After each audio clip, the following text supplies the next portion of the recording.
Hello friends, स्वागत है आप सभी का अपने यूट्यूब चैनल फ्यूचर पॉइंट में।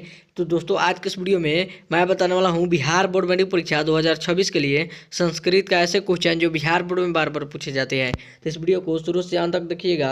इस वीडियो को कहीं से स्किप मत कीजिएगा और इस चैनल पर आप नए हैं तो चैनल को सब्सक्राइब कर लीजिएगा और वीडियो को लाइक जरूर कीजिएगा। तो चलिए क्वेश्चन की ओर चलते हैं। तो दोस्तों, यहाँ पे आपका पहला नंबर प्रश्न है, गुजरात प्रदेश स्थित टंकारा ग्राम किसका जन्म स्थल है। आपका क्वेश्चन है, गुजरात प्रदेश स्थित टंकारा ग्राम किसका जन्म स्थल है। याद रखिएगा किसका जन्म स्थल है, तो स्वामी दयानंद का जन्म स्थल है। यहाँ पे आपका सी ऑप्शन राइट आंसर होगा। आगे बढ़ते हैं अगले प्रश्न को। तो दोस्तों, यहाँ पे आपका अगला प्रश्न है, स्वामी दयानंद का जन्म कब हुआ था। आपका क्वेश्चन है, स्वामी दयानंद का जन्म कब हुआ था। याद रखिएगा 1824 में हुआ था। यहाँ पे आपका बी ऑप्शन राइट आंसर होगा। आगे बढ़ते हैं अगले प्रश्न को। तो दोस्तों, यहाँ पे आपका अगला प्रश्न है, करमवीर राम प्रवेश राम के परिवार में सदस्यों की कुल संख्या कितनी थी। आपका क्वेश्चन है, करमवीर राम प्रवेश राम के परिवार में सदस्यों की कुल संख्या कितनी थी। तो याद रखिएगा कुल संख्या 4 थी। यहाँ पे आपका ये ऑप्शन राइट आंसर होगा। आगे बढ़ते हैं अगले प्रश्न को। तो दोस्तों, यहाँ पे आपका अगला प्रश्न है, बिना बुलाए कौन आता है। आपके क्वेश्चन है, बिना बुलाए कौन आता है। तो याद रखिएगा बिना बुलाए मूर्ख आता है। यहाँ पे आपका सी ऑप्शन राइट आंसर होगा। आगे बढ़ते हैं अगले प्रश्न को। तो दोस्तों, यहाँ पे आपका अगला प्रश्न है, विवाह संस्कार के अंतर्गत क्या नहीं आता है। आपका क्वेश्चन है, विवाह संस्कार के अंतर्गत क्या नहीं आता है। ये ऑप्शन में से आपको बताना है। तो बताइए विवाह संस्कार के अंतर्गत क्या नहीं आता है। तो याद रखिएगा गोदान नहीं आता है। यहाँ पे आपका ई ऑप्शन राइट आंसर होगा। आगे बढ़ते हैं अगले प्रश्न को। तो दोस्तों, यहाँ पे आपका अगला प्रश्न है, प्राचीन काल में शिष्य को क्या कहते थे। आपका क्वेश्चन है, प्राचीन काल में शिष्य को क्या कहते थे। तो याद रखिएगा ब्रह्मचारी कहते थे। क्या कहते थे, तो ब्रह्मचारी कहते थे। यहाँ पे आपका बी ऑप्शन राइट आंसर होगा। आगे बढ़ते हैं अगले प्रश्न को। तो दोस्तों, यहाँ पे आपका अगला प्रश्न है, यूनान का राजदूत कौन था। आपका क्वेश्चन है, यूनान का राजदूत कौन था। बताइए कमेंट करके कौन था। तो याद रखिएगा मेगास्थनीज था। कौन था, तो मेगास्थनीज था। यहाँ पे आपका ई ऑप्शन राइट आंसर होगा। आगे बढ़ते हैं अगले प्रश्न को। तो दोस्तों, यहाँ पे आपका अगला प्रश्न है, गुरु गोविंद सिंह का जन्म स्थल कहाँ है। आपका क्वेश्चन है, गुरु गोविंद सिंह का जन्म स्थल कहाँ पे है। तो याद रखिएगा पाटलिपुत्र में है। कहाँ पे है, तो पाटलिपुत्र में है। यहाँ पे आपका B option A option right answer होगा। आगे बढ़ते हैं अगले प्रश्न को। तो दोस्तों, यहाँ पे आपका अगला प्रश्न है, यह संपूर्ण संसार किसके द्वारा अनुशासित है। आपका क्वेश्चन है, यह संपूर्ण संसार किसके द्वारा अनुशासित है। याद रखिएगा परमात्मा के द्वारा अनुशासित है। यहाँ पे आपका बी ऑप्शन राइट आंसर होगा। आगे बढ़ते हैं अगले प्रश्न को।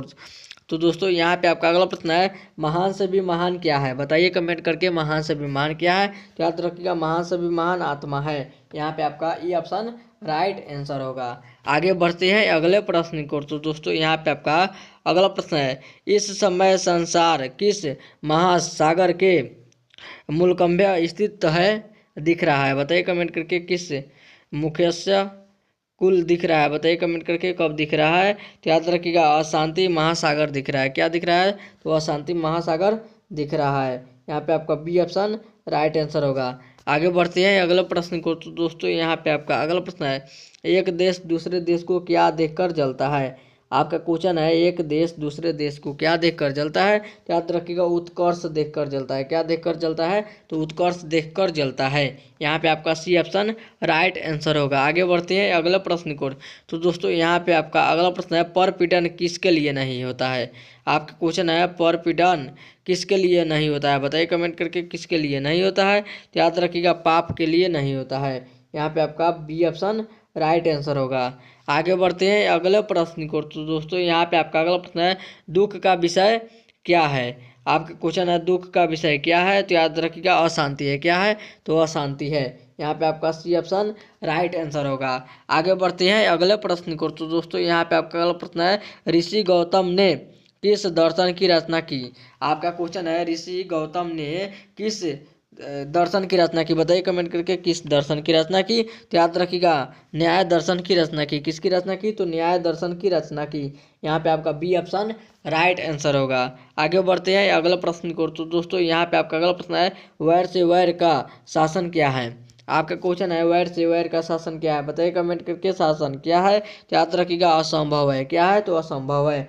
यहाँ पे आपका बी ऑप्शन राइट आंसर होगा। चलिए आगे चलते हैं अगले प्रश्न को। तो दोस्तों यहाँ पे आपका अगला प्रश्न है, निरुक्त का क्या कार्य है। आपका क्वेश्चन है निरुक्त का क्या कार्य है। तो याद रखिएगा वेदार्थ बोध है। क्या है तो वेदार्थ बोध है। यहाँ पे आपका बी ऑप्शन राइट आंसर होगा। आगे बढ़ते हैं अगले प्रश्न को। तो दोस्तों यहाँ पे आपका अगला प्रश्न है, किसकी जीत नहीं होती है। आपका क्वेश्चन है किसकी जीत नहीं होती है, बताइए कमेंट करके किसकी जीत नहीं होती है। तो याद रखिएगा सत्य की जीत कभी नहीं होती है। यहाँ पे आपका सी ऑप्शन राइट आंसर होगा। आगे बढ़ते हैं अगले प्रश्न को। तो दोस्तों यहाँ पे आपका अगला प्रश्न है, वाराह मिहिर, आपका क्वेश्चन है वाराह मिहिर द्वारा रचित कौन सा ग्रंथ है। आपका क्वेश्चन है वाराह मिहिर द्वारा रचित कौन सा ग्रंथ है, बताइए कमेंट करके कौन सा ग्रंथ है। तो याद रखिएगा कौन सा ग्रंथ है तो बृहस्पत्य ग्रंथ है। कौन है तो बृहस्पत्य ग्रंथ है। यहाँ पे आपका सी ऑप्शन राइट आंसर होगा। आगे बढ़ते हैं अगले प्रश्न को। दोस्तों यहाँ पे आपका अगला प्रश्न है, वेद रूपी शास्त्र क्या होता है। आपका क्वेश्चन है वेद रूपी शास्त्र क्या होता है, बताइए कमेंट करके क्या होता है। तो याद रखिएगा नित्य होता है। क्या होता है तो नित्य होता है। यहाँ पे आपका बी ऑप्शन राइट आंसर होगा। चलिए और ये था आपका वीडियो का लास्ट क्वेश्चन। अब वीडियो यहीं पे खत्म करते हैं। उम्मीद करते हैं यह वीडियो आप सभी को बहुत ही अच्छा लगा होगा। तो इस वीडियो में जाते जाते इस वीडियो को जरूर एक लाइक कर दीजिएगा और चैनल पर नया चैनल को सब्सक्राइब जरूर कीजिएगा। तब तक मिलते हैं अगले वीडियो में। Bye bye.